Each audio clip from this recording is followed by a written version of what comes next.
হযরত ওমর বলে, বেটা তুই কি আমাকে হাসরের ময়দানে আল্লাহর আদালতে ধরা খাওয়াইতে চাস? তুই কি আমাকে হাসরের ময়দানে আল্লাহর আদালতে বিচারের কাঠগড়ায় দাঁড় করাইতে চাস? বলে কেন? বলে হাসরের ময়দানে যেই দিন আমি উঠব, আল্লাহ তাআলা আমাকে ডাক দিয়া যদি বলে, ওমর, এ ওমর, আমি তোমাকে ক্ষমতা দিয়েছিলাম, রাজত্ব দিয়েছিলাম, বাদশাহী দিয়েছিলাম, তুমি ক্ষমতা রাজত্ব পাওয়ার পরে তুমি মানুষের প্রতি ইনসাফ করো নাই, তুমি তোমার গোলামের প্রতি, কর্মচারীর প্রতি ইনসাফ করো নাই। আমি ওমর সেই দিন হাসরের ময়দানে আল্লাহর আদালতে কোনো জবাব দিতে পারবো? ও যুবক, ভালো করে খেয়াল করো, মুসলমানদের শাসক ওমর কেমন ছিল। খালিদ ইবনুল ওয়ালিদ রাদিয়াল্লাহু তাআলা আনহু আমিরুল মুমিনিন, খলিফাতুল মুসলিমিন, হযরত ওমর রাদিয়াল্লাহু তাআলা আনহুর কাছে পত্র লিখলেন, আমিরুল মুমিনিন, আপনাকে জেরুজালেমে আসতে হবে। জেরুজালেমের খ্রিস্টানরা আপনার কাছে মসজিদুল আকসার চাবি বুঝিয়ে দিবে। এই খবর যখন মদিনায় গেলেন, হযরত ওমর বললেন, আমি এই মুহূর্তে জেরুজালেমে যাব। মুসলমান সাহাবীরা বললেন, সৈনিকরা বললেন, আমিরুল মুমিনিন, আপনি একা জেরুজালেমে যাবেন না, সাথে করে আপনি কিছু রিজার্ভ ফোর্স নিয়ে যান, কিছু সৈন্যবাহিনী নিয়ে যান, কারণ ইহুদিরা মরুভূমির মধ্যে চক্রান্ত করে আপনাকে হত্যা করতে পারে। হযরত ওমর ডাক দিয়া বলে, হে মদিনার মানুষ, শুনে রাখো, আমি ওমর আল্লাহর গোলাম, আর আল্লাহর গোলাম আল্লাহ ছাড়া কাউকে ভয় পায় না। কারণ ওমর তো আর জনগণের তেল চুরি করে নাই, গম চুরি করে নাই, কম্বল চুরি করে নাই। ওমর তো আর জনগণের অর্থ আত্মসাৎ করে নাই। তার মানে ওমরের কোন শত্রু। হযরত ওমর বলে, আমার কোন শত্রু নাই, আল্লাহ ছাড়া আমি কাউকে ভয় পাই না, আমি কারো আমানতের খেয়ানত করি নাই, আমি একাই যাব মদিনা থেকে জেরুজালেমে। হযরত ওমর তার গোলামকে বলল, গোলাম, একটা উট রেডি করো, আমরা এখনই জেরুজালেমে রওনা করব।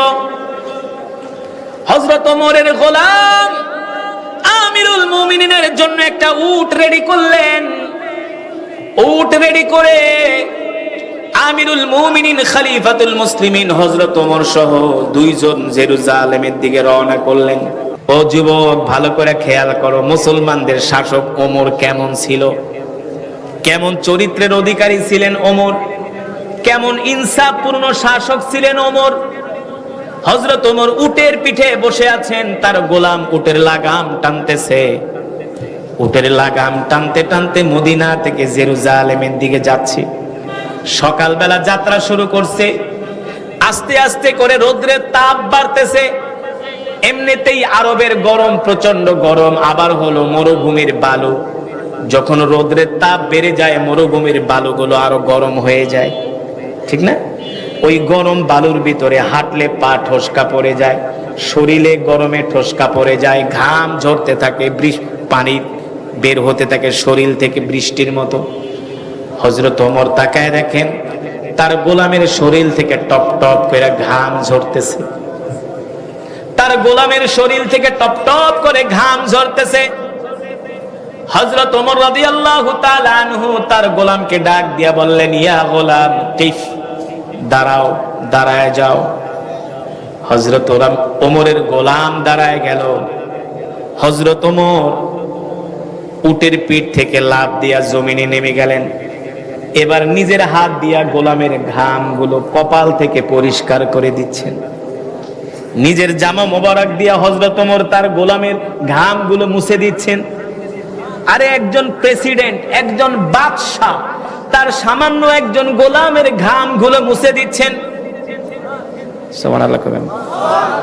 বাংলাদেশে তো এমন নজির আপনারা দেখছেন না? সারা পৃথিবীতে দেখছেন, দেখবেন না, দেখবেন না। সারা পৃথিবীর কোন শাসকরা তাদের কর্মচারীর সাথে এমন আচরণ দেখাইতে পারে নাই, একমাত্র মুসলমান। মুসলমানদের খলিফা হযরত ওমর, আল্লাহর রাসূলের সাহাবী সারা, ঠিক কিনা বলেন? এবার গোলামের ঘাম মুছে হযরত ওমর বললেন, যাও তুমি উটের পিঠে বসো, আমি এবার লাগাম টানবো।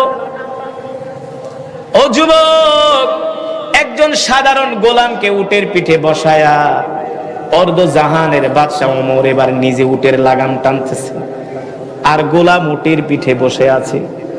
গোলাম ডাক দেয়া বলে, আমিরুল মুমিনিন, আমি তো আপনার গোলাম, আমি তো আপনার চাকর, আমার কাজ হলো আপনার সেবা করা, আমার কাজ হলো আপনার সেবা করা।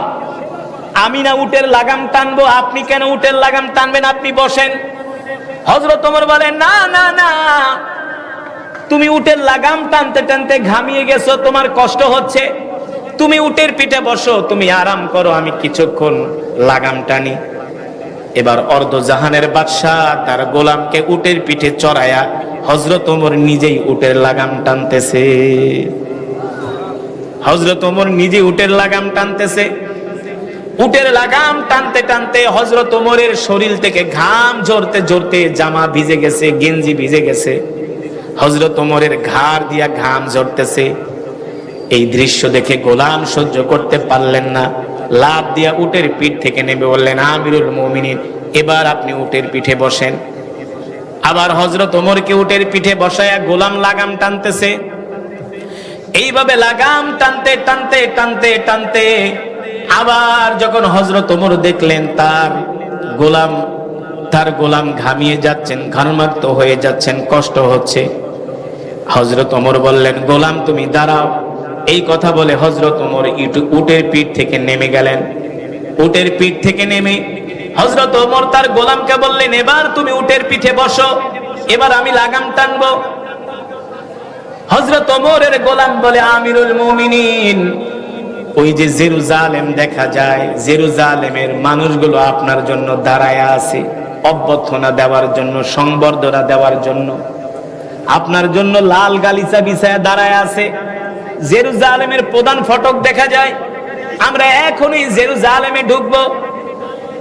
আমি একজন সাধারণ গোলাম, আমি যদি উটের পিঠে বসি আর আপনি যদি উটের লাগাম টানেন, এই জিনিসটা দেখতে এই বিষয়টা দেখতে ভালো দেখা যায় না। কারণ জেরুজালেমের খ্রিস্টান ইহুদিরা বলবে, মুসলমানদের শাসক ওমর তার গোলামকে উটের পিঠে বসায়া নিজে উটে লাগাম টানতেছেন। না না না, আমি এই অসম্মানী হতে দিব না, আপনি উটের পিঠে বসেন। হযরত ওমর বলে, বেটা, এখন হলো আমার উটের লাগাম টানার পালা, তুমি আমাকে আমার দায়িত্ব পালন করতে দাও, তুমি যে উটের পিঠে বসো। গোলাম বলে, না না না, জেরুজালেমের মানুষগুলো কি বলবে, এই লজ্জা আমি সহ্য করতে পারবো না, আপনি উটের পিঠে বসেন, আমি লাগাম টানি। হযরত ওমর বলে, বেটা, তুই কি আমাকে হাসরের ময়দানে আল্লাহর আদালতে ধরা খাওয়াইতে চাস? তুই কি আমাকে হাসরের ময়দানে আল্লাহর আদালতে বিচারের কাঠগড়ায় দাঁড় করাইতে চাস? বলে, কেন? বলে, হাসরের ময়দানে যেই দিন আমি উঠবো, আল্লাহ তাআলা আমাকে ডাক দিয়া যদি বলে, ওমর, এ ওমর, আমি তোমাকে ক্ষমতা দিয়েছিলাম, রাজত্ব দিয়েছিলাম, বাদশাহী দিয়েছিলাম, তুমি ক্ষমতা রাজত্ব পাওয়ার পরে তুমি মানুষের প্রতি ইনসাফ করো নাই, তুমি তোমার গোলামের প্রতি, কর্মচারীর প্রতি ইনসাফ করো নাই। আমি ওমর সেই দিন হাসরের ময়দানে আল্লাহর আদালতে কোনো জবাব দিতে পারবো? কোনো জবাব দিতে পারবো না, তুই উটের পিঠে বস। এবার হযরত ওমর তার গোলামকে উটের পিঠে বসায়া নিজেই উটের লাগাম টেনে টেনে এবার জেরুজালেমে প্রবেশ করতেছেন। জেরুজালেমের খ্রিস্টানরা হযরত ওমরকে অভ্যর্থনা দিচ্ছেন, আর জেরুজালেমের খ্রিস্টান জনগণরা ডাক দিয়া বলে মুসলমানদেরকে,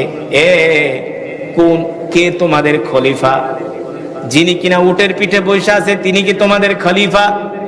মুসলমান সৈন্যরা বলে, না না না, উটের পিঠে যিনি বসে আছেন তিনি আমাদের খলিফা না, তিনি হলেন খলিফার গোলাম, আর যিনি উটের লাগাম টানতেছেন তিনি হলো অর্ধজাহানের খলিফা বাদশাহ হযরত ওমর। আল্লাহু আকবার, জোরে বলেন আল্লাহু আকবার। যিনি উটের পিঠে বসে আছেন তিনি হলো আমাদের খলিফার গোলাম, আর যিনি উটের লাগাম টানতেছেন তিনি হলেন অর্ধজাহানের বাদশাহ হযরত ওমর। আল্লাহু আকবার। এই কথা শোনার পরে জেরুজালেমের মানুষের চোখ দিয়া ঝরঝর করে পানি পড়তেছে। জেরুজালেমের মানুষগুলো কান্না করে দিছে।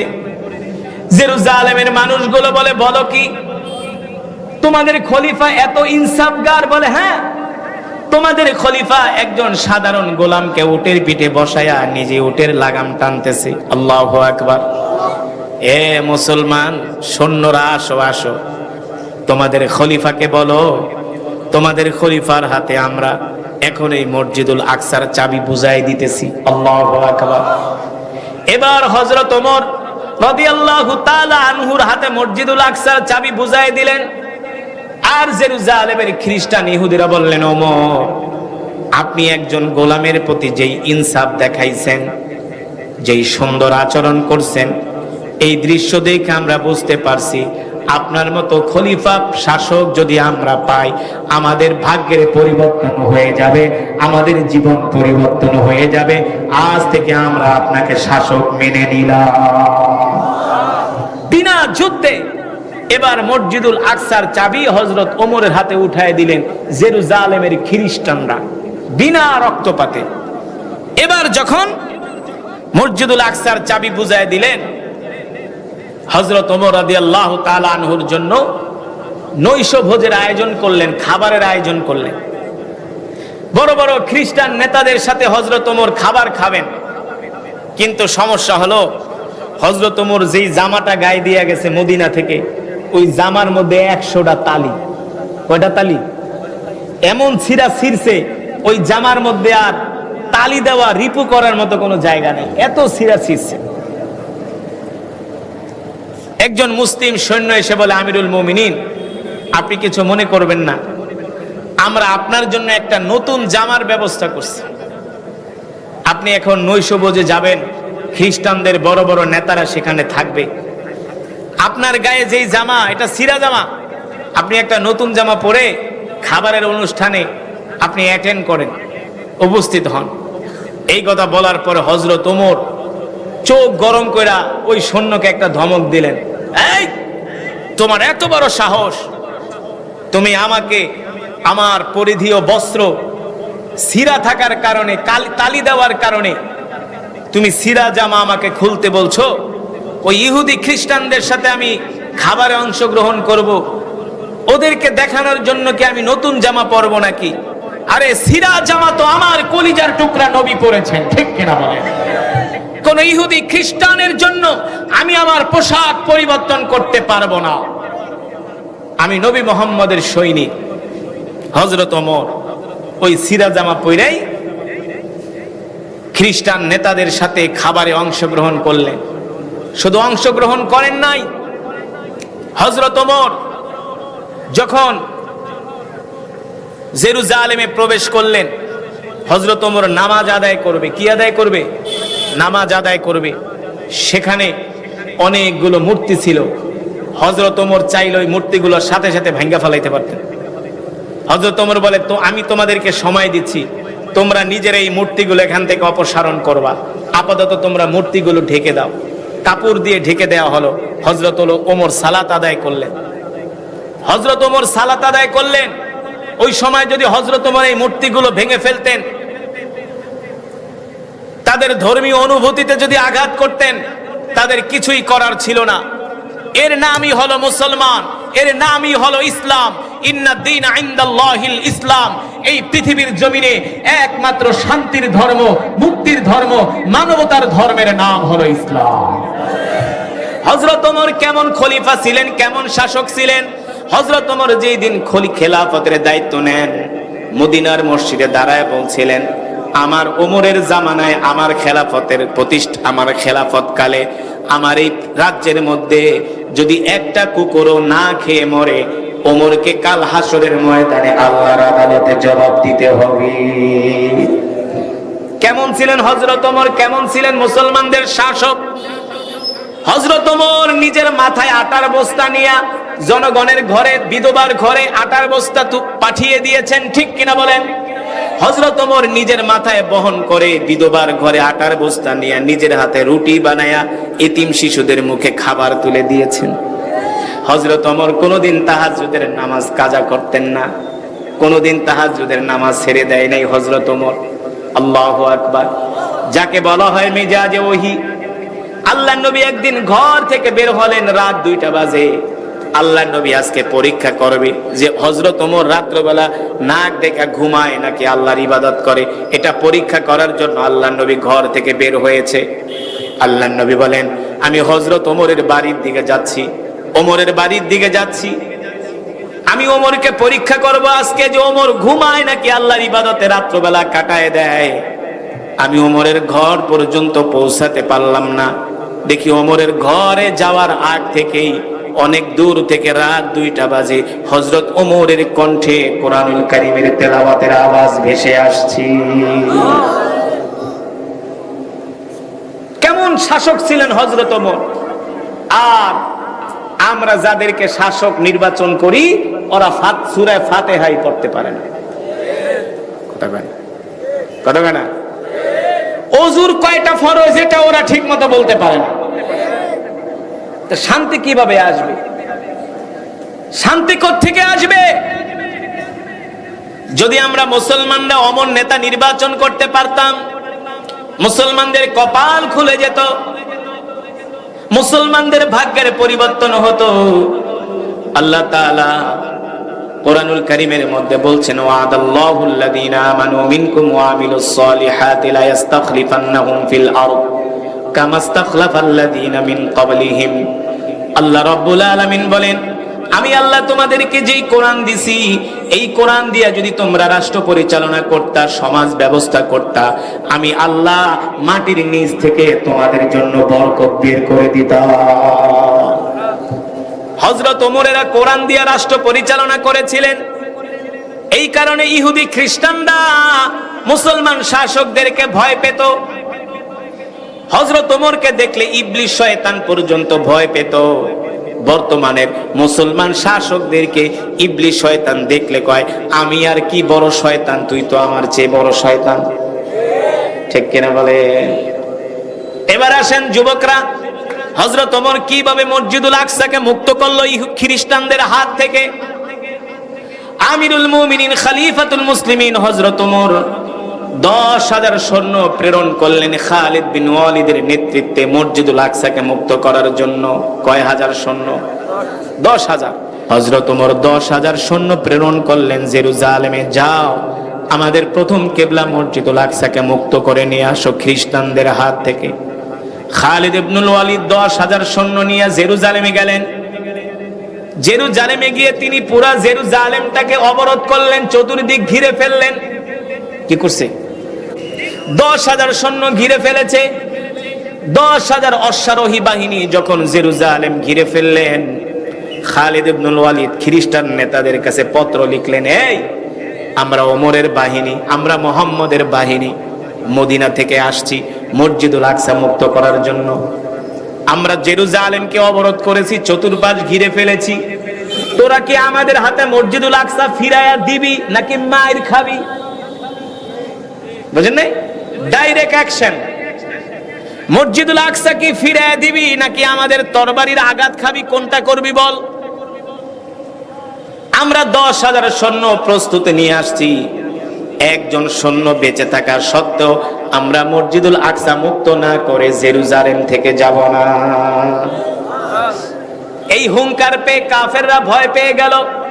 তারা গোয়েন্দা পাঠাইলো, যায় দেখো তো আসলে কি মুসলমানরা আমাদের শহর ঘিরে ফেলছে কিনা। ইহুদি গোয়েন্দারা এসে দেখে মুসলমান চতুর্দিক থেকে অস্ত্র নিয়ে তারা মহড়া দিতেছে। সেনাপতি খালিদ ইবনুল ওয়ালিদ রাদিয়াল্লাহু তাআলা আনহু কমান্ড দেওয়ার সাথে সাথেই তারা জেরুজালেমে আক্রমণ করবে। যখন গোয়েন্দারা রিপোর্ট দিল অবস্থা ভালো না, থমথমে অবস্থা, মুসলমান সেনাবাহিনী আমাদের পুরো শহরটাকে ঘিরে ফেলেছে। খালিদ ইবনুল ওয়ালিদ বলল, একদিন টাইম, একদিনের মধ্যে আমাদের কাছে তোমরা আত্মসমর্পণ করবা, নইলে আমাদের সাথে লড়াই করার জন্য তোমরা প্রস্তুতি নাও। খ্রিস্টানরা, ইহুদিরা মনে মনে ভাবলো, তারা পরামর্শ করলো, বৈঠকে বসলো যে মুহাম্মদের বাহিনীর সাথে ওমরের বাহিনীর সাথে আমরা মোকাবেলা করে কোনোদিন পারবো না, কারণ মুহাম্মদের বাহিনী আল্লাহ ছাড়া তারা কারো সামনে মাথা নত করে না। খ্রিস্টান নেতারা খালিদ ইবনে ওয়ালিদকে বলল, ঠিক আছে, আমরা আমাদের প্রথম কিবলা মসজিদুল আকসা তোমাদের কাছে আমরা ফিরাই দিব, তোমাদের মসজিদ আমরা তোমাদের কাছে ফিরাই দিব, তবে তোমার কাছে না, তোমাদের কাছে না, তোমাদের যিনি আমিরুল মুমিনিন আছে ওমরকে আসতে বলো, ওমরের হাতে আমরা মসজিদুল আকসার চাবি বুঝায়া দিব। সুবহানাল্লাহ বলেন। আমরা তোমাদের কাছে তোমাদের সাথে কোনো লড়াই করব না, যুদ্ধ করব না, আমরা বিনা রক্তপাতে বিনা যুদ্ধে তোমাদেরকে আমরা তোমাদের মসজিদ ফিরায় দিব, তবে তোমাদের আমিরুল মুমিনিনকে জেরুজালেমে আসতে বলো, তার কাছে আমরা মসজিদুল আকসার চাবি হস্তান্তর করব। খালিদ ইবনুল ওয়ালিদ রাদিয়াল্লাহু তাআলা আনহু আমিরুল মুমিনিন খলিফাতুল মুসলিমিন হযরত ওমর রাদিয়াল্লাহু তাআলা আনহুর কাছে পত্র লিখলেন, আমিরুল মুমিনিন আপনাকে জেরুজালেমে আসতে হবে, জেরুজালেমের খ্রিস্টানরা আপনার কাছে মসজিদুল আকসার চাবি বুঝিয়ে দিবে। এই খবর যখন মদিনায় গেলেন, হযরত ওমর বললেন আমি এই মুহূর্তে জেরুজালেমে যাব। মুসলমান সাহাবীরা বললেন, সৈনিকরা বললেন, আমিরুল মুমিনিন আপনি একা জেরুজালেমে যাবেন না, সাথে করে আপনি কিছু রিজার্ভ ফোর্স নিয়ে যান, কিছু সৈন্যবাহিনী নিয়ে যান, কারণ ইহুদিরা মরুভূমির মধ্যে চক্রান্ত করে আপনাকে হত্যা করতে পারে।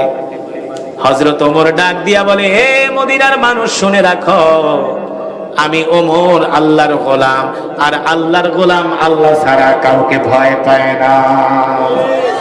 কারণ ওমর তো আর জনগণের তেল চুরি করে নাই, গম চুরি করে নাই, কম্বল চুরি করে নাই। ওমর তো আর জনগণের অর্থ আত্মসাৎ করে নাই, তার মানে ওমরের কোন শত্রু। হযরত ওমর বলে, আমার কোনো শত্রু নাই, আল্লাহ ছাড়া আমি কাউকে ভয় পাই না, আমি কারো আমানতের খেয়ানত করি নাই, আমি একাই যাব মদিনা থেকে জেরুজালেমে। হযরত ওমর তার গোলামকে বলল, গোলাম একটা উট রেডি করো, আমরা এখনই জেরুজালেমে রওনা করব। হযরত ওমরের গোলাম আমিরুল মুমিনিনের জন্য একটা উট রেডি করলেন। উট রেডি করে আমিরুল মুমিনিন খলিফাতুল মুসলিমিন হযরত ওমর সহ দুইজন জেরুজালেমের দিকে রওনা করলেন। ও যুবক, ভালো করে খেয়াল করো, মুসলমানদের শাসক ওমর কেমন ছিল, কেমন চরিত্রের অধিকারী ছিলেন ওমর, কেমন ইনসাফপূর্ণ শাসক ছিলেন ওমর। হযরত ওমর উটের পিঠে বসে আছেন, তার গোলাম উটের লাগাম টানতেছে। উটের লাগাম টানতে টানতে মদিনা থেকে জেরুজালেমের দিকে যাচ্ছে। সকালবেলা যাত্রা শুরু করছে, আস্তে আস্তে করে রোদ্রের তাপ বাড়তেছে। এমনিতেই আরবের গরম প্রচন্ড গরম, আবার হলো মরুভূমির বালু, যখন রোদ্রের তাপ বেড়ে যায় মরুভূমির বালুগুলো আরো গরম হয়ে যায়, ঠিক না?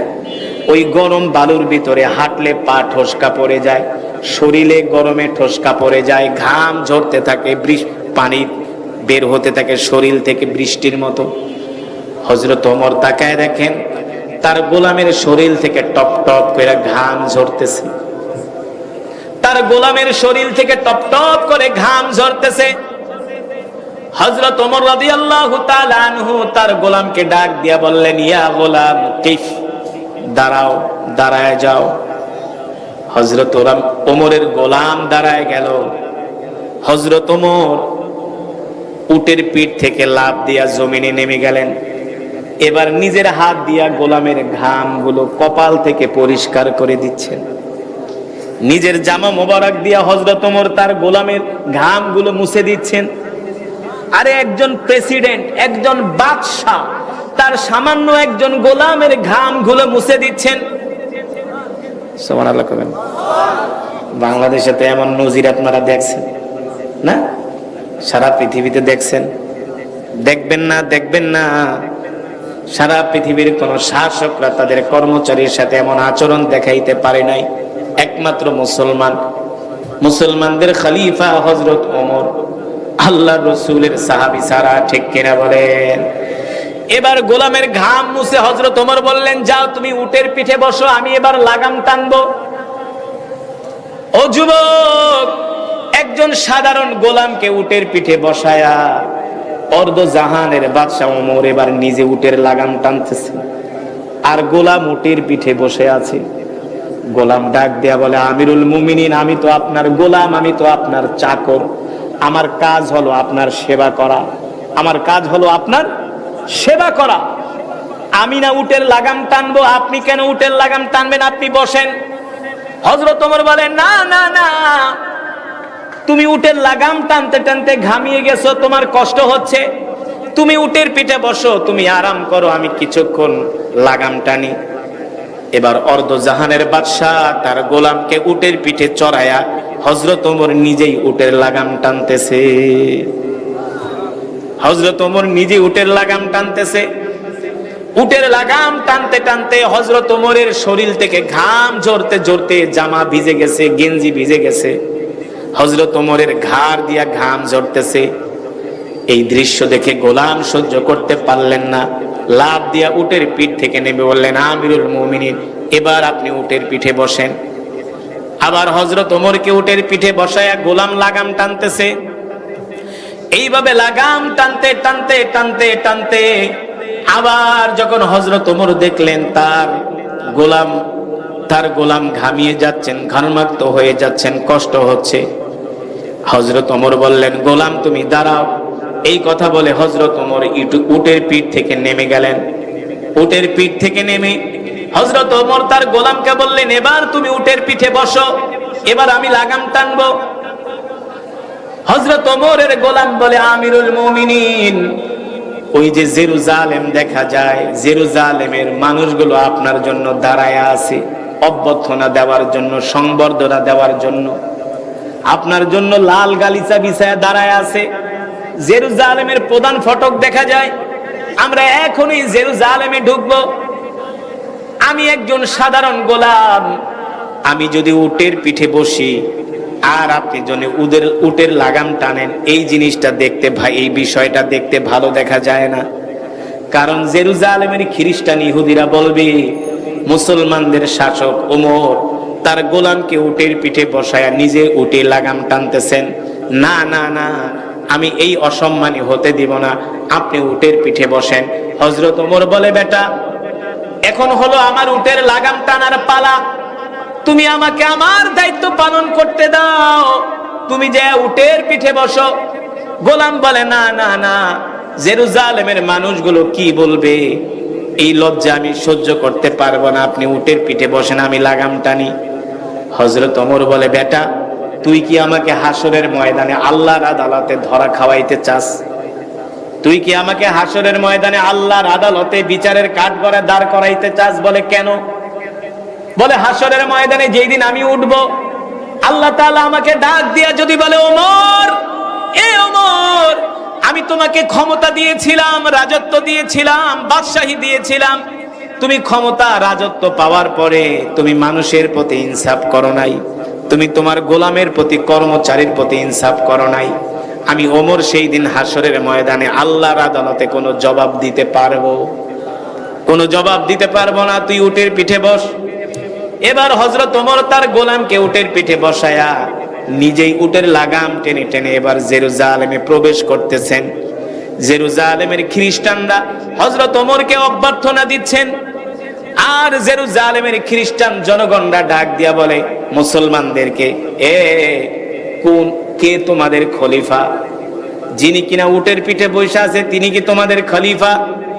মুসলমান সৈন্যরা বলে, না না না, উটের পিঠে যিনি বসে আছেন তিনি আমাদের খলিফা না, তিনি হলেন খলিফার গোলাম, আর যিনি উটের লাগাম টানতেছেন তিনি হলো অর্ধজাহানের খলিফা বাদশাহ হযরত ওমর। আল্লাহু আকবার, জোরে বলেন আল্লাহু আকবার।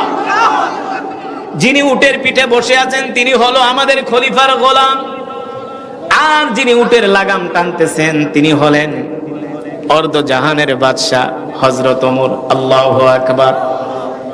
এই কথা শোনার পরে জেরুজালেমের মানুষের চোখ দিয়া ঝরঝর করে পানি পড়তেছে। জেরুজালেমের মানুষগুলো কান্না করে দিছে। জেরুজালেমের মানুষগুলো বলে, বলো কি তোমাদের খলিফা এত ইনসাফগার? বলে, হ্যাঁ, তোমাদের খলিফা একজন সাধারণ গোলামকে উটের পিঠে বসায়া নিজে উটের লাগাম টানতেছে। আল্লাহু আকবার। এ মুসলমান সৈন্যরা, আসো আসো, তোমাদের খলিফাকে বলো, তোমাদের খলিফার হাতে আমরা এখন এই মসজিদুল আকসার চাবি বুঝাই দিতেছি। আল্লাহু আকবার। এবার হযরত ওমর রাদিয়াল্লাহু তাআলা আনহুর হাতে মসজিদুল আকসার চাবি বুঝাই দিলেন। আর জেরুজালেমের খ্রিস্টান ইহুদিরা বললেন, ওমর, আপনি একজন গোলামের প্রতি যেই ইনসাফ দেখাইছেন, যেই সুন্দর আচরণ করছেন, এই দৃশ্য দেখে আমরা বুঝতে পারছি আপনার মতো খলিফা শাসক যদি আমরা পাই, আমাদের ভাগ্যের পরিবর্তন হয়ে যাবে, আমাদের জীবন পরিবর্তন হয়ে যাবে। আজ থেকে আমরা আপনাকে শাসক মেনে নিলাম।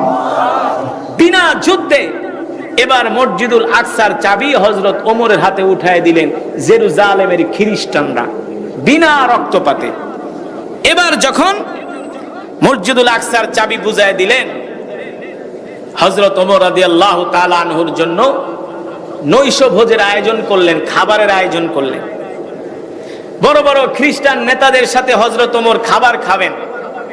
কিন্তু সমস্যা হলো, হযরত ওমর যেই জামাটা গায়ে দিয়ে গেছে মদিনা থেকে, ওই জামার মধ্যে 100টা তালি। কয়টা তালি? এমন ছিঁড়া ছিঁড়ছে, ওই জামার মধ্যে আর তালি দেওয়া রিপু করার মতো কোনো জায়গা নেই, এত ছিঁড়া ছিঁড়ছে। একজন মুসলিম সৈন্য এসে বলে, আমিরুল মুমিনিন, আপনি কিছু মনে করবেন না, আমরা আপনার জন্য একটা নতুন জামার ব্যবস্থা করছি। আপনি এখন নৈশভোজে যাবেন, খ্রিস্টানদের বড় বড় নেতারা সেখানে থাকবে। আপনার গায়ে যেই জামা, এটা ছিঁড়া জামা, আপনি একটা নতুন জামা পরে খাবারের অনুষ্ঠানে আপনি অ্যাটেন্ড করেন, উপস্থিত হন। এই কথা বলার পরে হযরত ওমর চোখ গরম করে ওই সৈন্যকে একটা ধমক দিলেন, এই তোমার এত বড় সাহস, তুমি আমাকে আমার পরিধেয় বস্ত্র ছিঁড়া থাকার কারণে, তালি দেওয়ার কারণে তুমি ছিঁড়া জামা আমাকে খুলতে বলছো? ওই ইহুদি খ্রিস্টানদের সাথে আমি খাবারে অংশগ্রহণ করব, ওদেরকে দেখানোর জন্য কি আমি নতুন জামা পরবো নাকি? আরে ছিঁড়া জামা তো আমার কলিজার টুকরা নবী পরেছেন, ঠিক কিনা বলেন? কোন ইহুদি খ্রিস্টানের জন্য আমি আমার পোশাক পরিবর্তন করতে পারবো না। আমি নবী মুহাম্মদের সৈনিক। হযরত ওমর ওই ছিঁড়া জামা পরেই খ্রিস্টান নেতাদের সাথে খাবারে অংশগ্রহণ করলেন। শুধু অংশগ্রহণ করেন নাই, হযরত ওমর যখন জেরুজালেমে প্রবেশ করলেন, হযরত ওমর নামাজ আদায় করবে। কি আদায় করবে? নামাজ আদায় করবে। সেখানে অনেকগুলো মূর্তি ছিল। হযরত ওমর চাইলে ওই মূর্তিগুলোর সাথে সাথে ভাঙ্গা ফেলাইতে পারতেন। হযরত ওমর বলে, তো আমি তোমাদেরকে সময় দিচ্ছি, তোমরা নিজেরা এই মূর্তিগুলো এখান থেকে অপসারণ করবা, আপাতত তোমরা মূর্তিগুলো ঢেকে দাও। কাপড় দিয়ে ঢেকে দেওয়া হলো। হযরত ওমর সালাত আদায় করলেন। হযরত ওমর সালাত আদায় করলেন। ওই সময় যদি হযরত ওমর এই মূর্তিগুলো ভেঙে ফেলতেন, তাদের ধর্মীয় অনুভূতিতে যদি আঘাত করতেন, তাদের কিছুই করার ছিল না। এর নামই হলো মুসলমান, এর নামই হলো ইসলাম।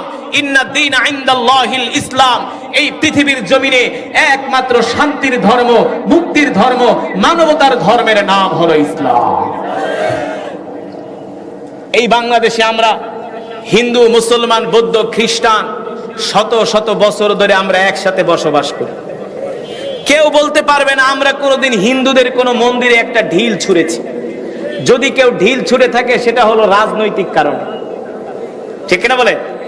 রাজনৈতিক কারণে এই দেশের কোন মুসলমান কোন হিন্দুদের মন্দিরে ঢিল ছোড়ে না, কোন খ্রিস্টানের গির্জায় ঢিল ছোড়ে না, কোন বৌদ্ধের প্যাগোডায় ঢিল ছোড়ে না। আমরা হিন্দু মুসলমান, এই দেশে 95% মুসলমান, আর অন্য ধর্মাবলম্বী সব মিলে হবে 4%। অথচ বাংলাদেশে আমরা অন্য ধর্মাবলম্বীদের সাথে আমরা মিলেমিশে বসবাস করতেছি। আর ভারতে মুসলমানের সংখ্যা হলো প্রায় 25%। কত পার্সেন্ট? 25%। আর বাংলাদেশে অন্য ধর্মাবলম্বীদের সংখ্যা হলো মাত্র 4%। বাংলাদেশের চেয়ে ভারতে মুসলমানের সংখ্যা বেশি।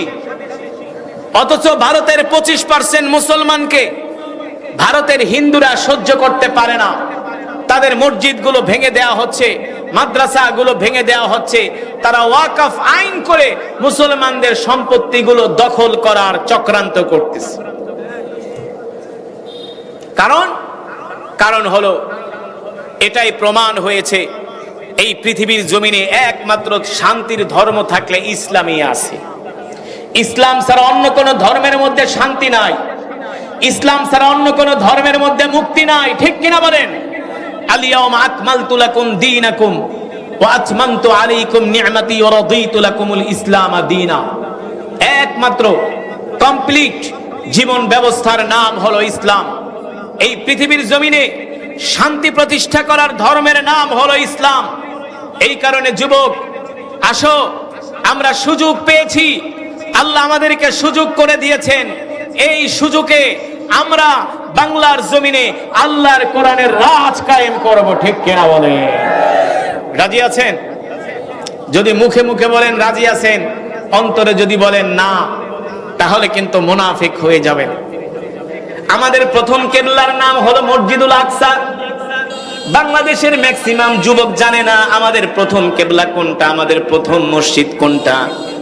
আমাদের নবী, বিশ্ব নবী কোন মসজিদের দিকে কিবলা করে নামাজ পড়েছেন? বাংলাদেশের অনেক কলেজ, ইউনিভার্সিটি, স্কুলের ছাত্ররা, যুবকরা পর্যন্ত জানে না, ঠিক কিনা বলে?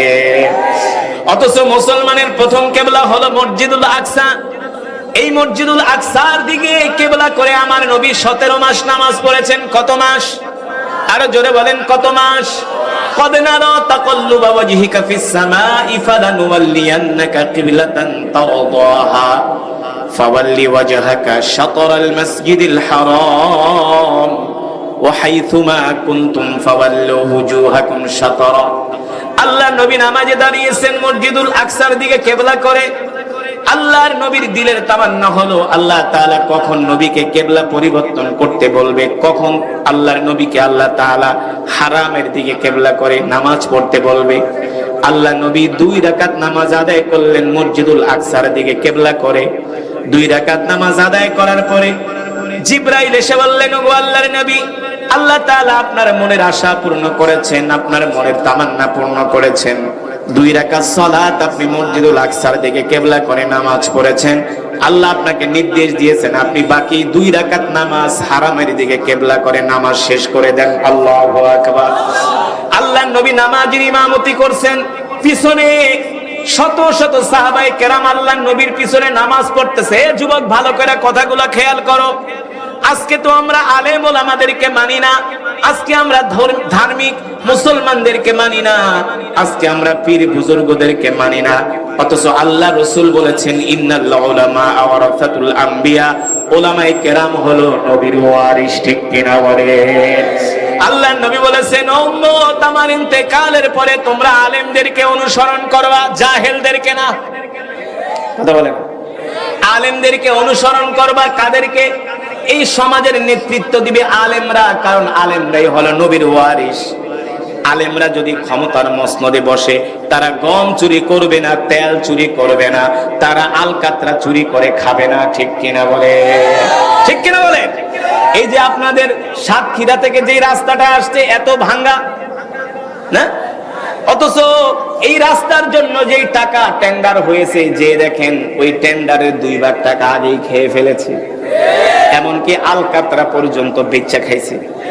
এই বাঙালি আলকাতরা পর্যন্ত খায়, মাটি পর্যন্ত বেচে খায়, ঠিক কিনা বলেন? এই দেশের স্বাধীনতার 50 বছর হয়ে গেছে, এই দেশের মানুষ আজও পর্যন্ত স্বাধীনতার স্বাদ পায় নাই। কেন স্বাধীনতার স্বাদ পায় নাই? এর কারণ হলো আমাদেরকে যারা এতদিন নেতৃত্ব দিয়েছে সবাই হলো চোর, দালাল, আর হলো তেল চুরি করে, গম চুরি করে, জনগণের কম্বল চুরি করে, ঠিক কিনা বলে? ঠিক কিনা বলে? কথা সঠিক নাকি ব্যাঠিক? আল্লাহর কসম করে বলি, একবার শুধু কোরআনের আইন পাশ করেন সংসদ থেকে, তেল চুরি বন্ধ হয়ে যাবে, গম চুরি বন্ধ হয়ে যাবে, আলকাতরা বিক্রি করা বন্ধ হয়ে যাবে। সাহাবায়ে কেরাম তো এমনই ছিলেন। তারা আল্লাহর নবীকে কেমন করে ভালোবাসতেন, আল্লাহর নবীকে কেমন করে মহব্বত করতেন, আমি আপনাদেরকে উদাহরণ দেওয়ার জন্য এই কথাগুলো বললাম। আল্লাহ নবী 2 রাকাত নামাজ পড়লেন মসজিদুল আকসার দিকে কিবলা করে। 2 রাকাত নামাজ শেষ করলেন, বাকি 2 রাকাত নামাজ শেষ করলেন মসজিদুল হারামের দিকে, কাবার দিকে কিবলা করে। আল্লাহ নবী নামাজের ভিতরে তার কিবলা পরিবর্তন করেছে, সাথে সাথে সাহাবীরাও তাদের কিবলা ঘুরায় দিয়েছে। সুবহানাল্লাহ বলবেন না? কথার মিনিংটা আপনারা বোঝেন নাই। এই মসজিদের ইমামের পিছনে যদি আপনারা নামাজ পড়েন, সে 2 রাকাত যদি পড়ে, ফর এক্সাম্পল মনে করেন পূর্ব দিকে ফিরা, নামাজের ভিতরে সে কিবলা ঘোরায় দিছে, উদাহরণ দিলাম। আমরা যেই ঠেডা মুসলমান, কোন হুজুরে কেবলা ঘুরাইলো, কাজ জোর করে তারে ঘুরাই দিতাম যে হুজুর আপনি ভুল করছেন। কিন্তু সাহাবীরা কেমন ছিলেন মুসলমান, সাহাবায়ে কেরাম কেমন ছিলেন? আল্লাহর নবী 2 রাকাত নামাজ পড়লেন মসজিদুল আকসার দিকে কেবলা করে, 2 রাকাত নামাজ শেষ করলেন হারামের দিকে কেবলা করে। নামাজ শেষ হয়ে গেল, আল্লাহর নবী সাহাবীদেরকে ডাক দিয়া বললেন, ও সাহাবীরা, আমি যখন নামাজ শুরু করলাম মসজিদুল আকসার দিকে কেবলা কইরা 2 রাকাত নামাজ পড়লাম, নামাজ পড়ার পরে আমার কাছে জিবরাইল আসছে। জিবরাইল এসে বলে, ওগো নবী, আপনি 2 রাকাত নামাজ পড়ছেন মসজিদুল আকসার দিকে কেবলা করে, আর বাকি 2 রাকাত নামাজ আপনি হারাম কাবার দিকে কেবলা করে নামাজ শেষ করে দেন। আল্লাহু আকবার। এই সাহাবীরা আমার কাছে আল্লাহ তাআলা ওহী পাঠাইছে, এই কারণে আমি আমার কেবলা ঘোরায় দিছি, তোমরা কেন তোমাদের কেবলা ঘোরায় দিলা? সাহাবায়ে কেরাম বলে, গো আল্লাহর নবী, আমরা আপনাকে আমাদের জীবনের চেয়েও ভালোবাসি, আমাদের কাছে ওহী আসার দরকার নাই, কোনো কিছু জানার দরকার নাই। কলিজার টুকরা বিশ্ব নবী কেবলা ঘুরাইছে, আমরাও তার মহব্বতে কেবলা ঘোরায়া দিছি। কেমন করে সাহাবীরা আল্লাহর নবীকে ভালোবাসতেন? কাল হাসরের ময়দানে আল্লাহ রাসূল যখন হাসরের মাঠে উঠবেন, আল্লাহ রাসূলের শরীরের মধ্যে অসংখ্য তীরের দাগ, তরবারির দাগ। তায়েফের কাফেরেরা পাথর মেরে আল্লাহ রাসূলকে রক্তাক্ত করেছিলেন, আল্লাহ নবীর শরীরের ভিতরে কালো কালো দাগ হয়ে গেছে। এক একজন সাহাবী হাসরের ময়দানে উঠবে, কারো হাত নাই, কারো পা নাই, কারো চোখ নাই, কারো নাক নাই, কারো কান নাই, কারো শরীরে অসংখ্য তীরের দাগ, তরবারির দাগ। তখন আমরা হাসরের ময়দানে যে বলবো, গো আল্লাহ রাসূল, আপনি আমাদের জন্য আল্লাহ তাআলার কাছে সুপারিশ করেন, আমরা আপনার উম্মত, আমরা আপনার সাথে জান্নাতে যেতে চাই। আল্লাহ তাআলার পয়গম্বর বলবেন, এই তোরা আজকে আমার উম্মত দাবি করস, আমার সাহাবীদের দিকে তাকায় দেখ। আমার এক একজন সাহাবী আল্লাহর জমিনে আল্লাহর দ্বীন প্রতিষ্ঠা করার জন্য, কোরআন প্রতিষ্ঠা করার জন্য এক একজন সাহাবীর কাফেররা হাত কেটেছে, পা কেটেছে, চোখ কেটেছে, নাক কেটেছে, কান কেটেছে, তাদের শরীরে অসংখ্য তীরের দাগ, তরবারির দাগ। তারপরেও তারা আল্লাহর জমিনে দ্বীন কায়েমের জন্য শহীদ হয়েছে, তারা ময়দান থেকে পলায়ন করে নাই। তোরা যে আমার উম্মত দাবি করস, তোদের শরীরে একটা ফুলের টোকাও না। এই কারণে যুবক, আসো কালেমার ছায়া তলে, ইসলামের পতাকা তলে আমরা শামিল হই, আমরা একতাবদ্ধ হই, আমরা এক মুসলমান আর এক মুসলমানকে দ্বীনের দিকে আহ্বান করি, আমরা এক মুসলমান আর এক মুসলমানকে সালাতের দিকে আহ্বান করি। আজকে মুসলমান নামাজ পড়ে না, আজকে মুসলমানদেরকে মসজিদে খুঁজে পাওয়া যায় না। চায়ের দোকানে যে মানুষ বৈশা বৈশা বাংলা সিনেমা দেখে, এই মানুষগুলো যদি আয়েশা ওক্তিয়া নামাজ পড়ে, তাহলে কোনো মসজিদের কাতার ফাঁকা থাকবে না, ঠিক কিনা বলেন? সব কাতারগুলো ভরে যাবে। কিন্তু চায়ের দোকানে বৈশা বাংলা সিনেমা দেখে আর মসজিদে 2-3 জন মানুষ নামাজ পড়ে, ঠিক কিনা বলেন? আমি চাঁদপুরে এক জায়গায় মাহফিলে গিয়েছি, মাহফিল কমিটি বলে, হুজুর আজকে একটু লম্বা চূড়া তেলাওয়াত করবেন, বয়ান করবেন। আমাদের এলাকার মানুষগুলো খুব বয়ানের পাগল, খুব ওয়াজ শোনার পাগল।